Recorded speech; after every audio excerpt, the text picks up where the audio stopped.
As we approach the winter solstice, the darkest night of the year, I wanted to share something that very much changed my life: living in alignment with the seasons. If I tried to live in December the same way that I do in June, I would feel strangely out of rhythm with myself, overstimulated, anxious, depleted.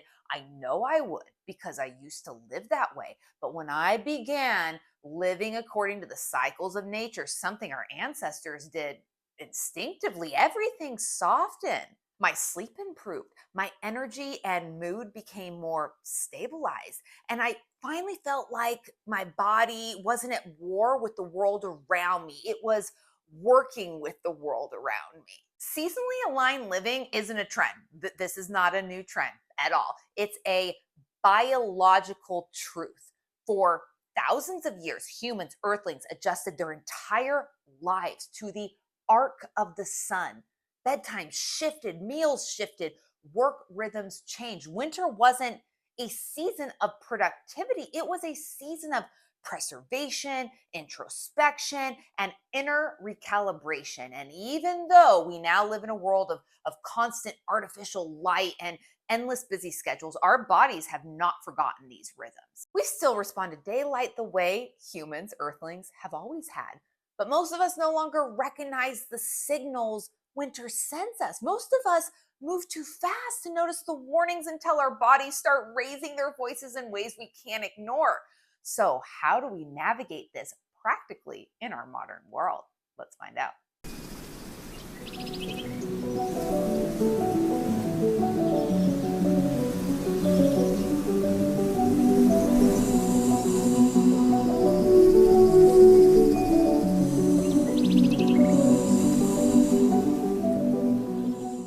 So I'm filming this episode at the end of November, so we're technically still in fall. The winter solstice doesn't arrive until December 21st, but fall is a season of transition as nature is preparing for the stillness and dormancy of winter.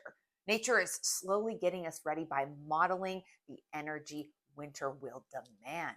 Trees are letting go of their leaves, animals are hunkering down to conserve energy, and plants have withdrawn to their roots. The air is quieter, the land is slower, and everything around us is descending inward. Fall is my time to mirror these changes in preparation for winter, shedding what no longer serves me, slowing down, adjusting my meals, my sleep, and aligning my schedule with the sun as the days go shorter. When you walk through nature this time of year, you can feel that shift too.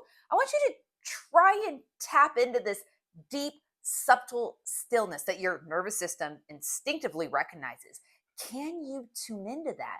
As the days shorten, I naturally move my evenings earlier. Dinner shifts earlier too. So what might be a 7:30 meal in summer becomes like a 5:30 meal in winter. My bedtime follows the sun as well. In June, I might stay up until 10 o'clock, but in the depths of winter, I'm often in bed by 8:30.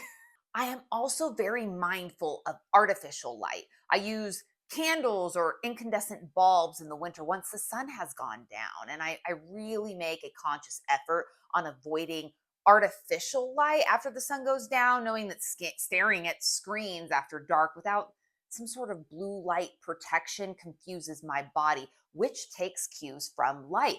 Our entire bodies, our entire endocrine systems takes cues from light. And if you want to learn more about this topic, you can watch my video titled From Sun Gods to Circadian Rhythms, Our Need for Light. And yet in winter, our bodies are flooded with even more artificial light during this time of year, from like holiday decorations and keeping us up far past what would naturally be for us in the winter. Me keeping a summer bedtime in winter when I didn't know any better kept me completely out of balance. Winter calls for intentional energy management. So I choose work that aligns with the season, deeper, quieter projects that require focus and reflection rather than like an outward expansion. The high output, highly visible creative work is saved for spring and summer when vitality is high and nature itself is like erupting with energy. That is not the case in winter. I'm self employed for the most part today, but that has only been my life for the past 3 years.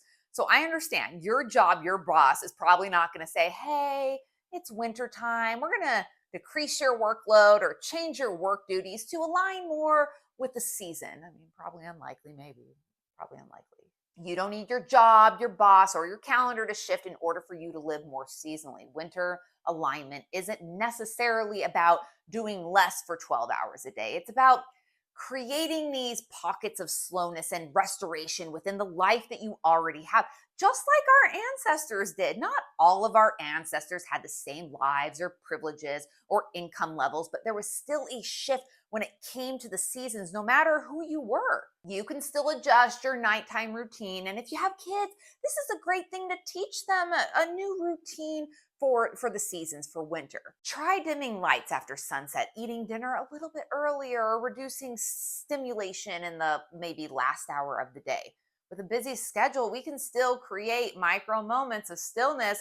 Maybe you scroll on your phone during lunch breaks, but in the winter, maybe you journal instead of scrolling, or you read instead of multitasking, or maybe you do like a short meditation instead of having during a time that maybe you typically have background noise. My food definitely shifts in the winter. Even with a busy schedule, swapping cold and energizing foods for grounding meals like soups, stews, root vegetables, slow cooked meals, warming herbs, and warming drinks that gently support our internal shift.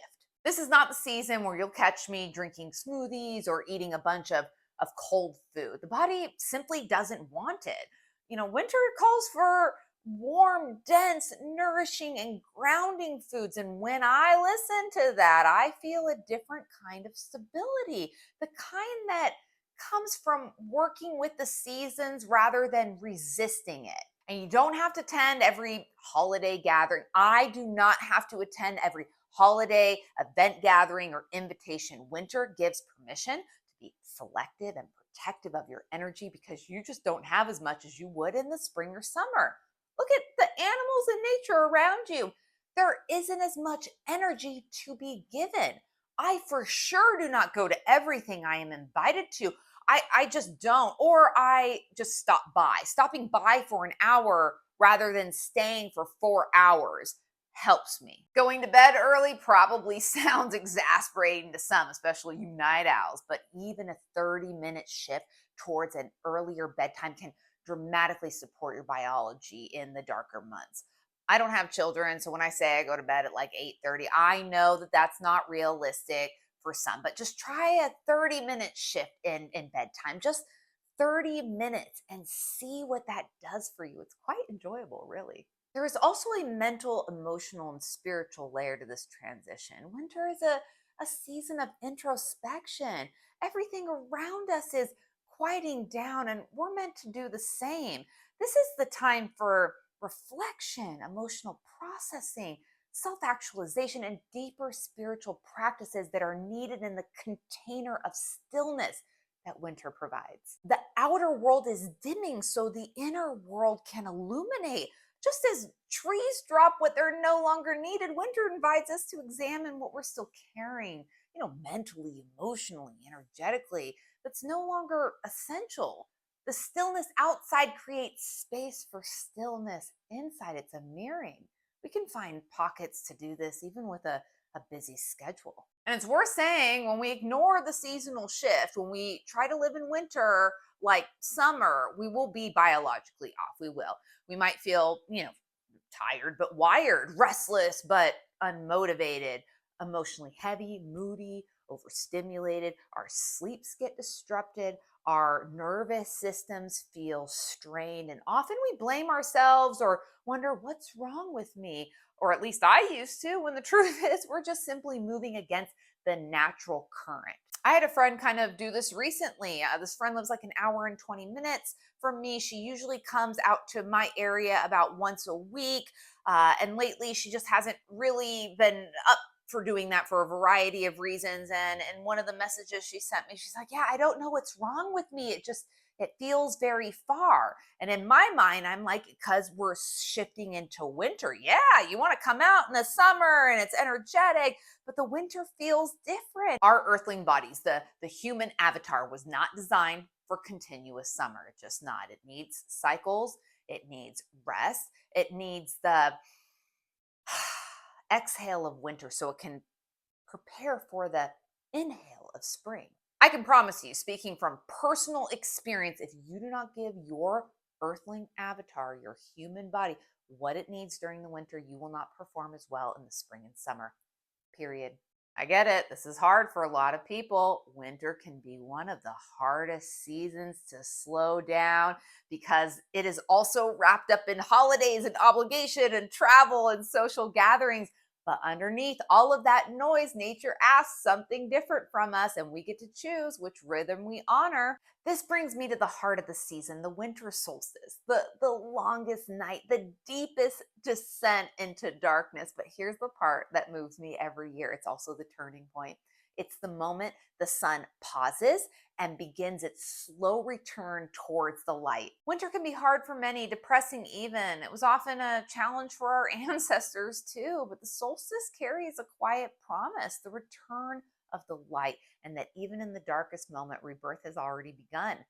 We are preparing for rebirth during winter. The rebirth that comes in spring is contingent on the work that is done in winter. This is why I honor the solstices and the equinoxes intentionally. For me, winter is not a season to rush through despite what our culture has taught us. If you are someone who has historically gotten caught up in the busyness our culture encourages during this time of year, then I invite you to find small ways to add in some of the changes I mentioned. I'm not asking anyone to change any of their habits overnight. I'm not telling you to not put up Christmas lights or to not go to any social functions. Keep your busy schedules, but see if you can carve out time for stillness. See if you can add in some more winter foods. See what an evening by candlelight or incandescent light feels like. The slow, still draw of winter starts to become intoxicating. And once you add some of that in your life, you will biologically want more of it. You'll start figuring out ways to still enjoy your culture and the holidays while bringing in more of the spirit of winter. Our body, mind, and spirit will start to feel better as we live with the seasons, and that will be our motivating factor. Winter is here to recalibrate us, it's here to restore us, to ready us. Let it, and let me know how you do. Have a good week.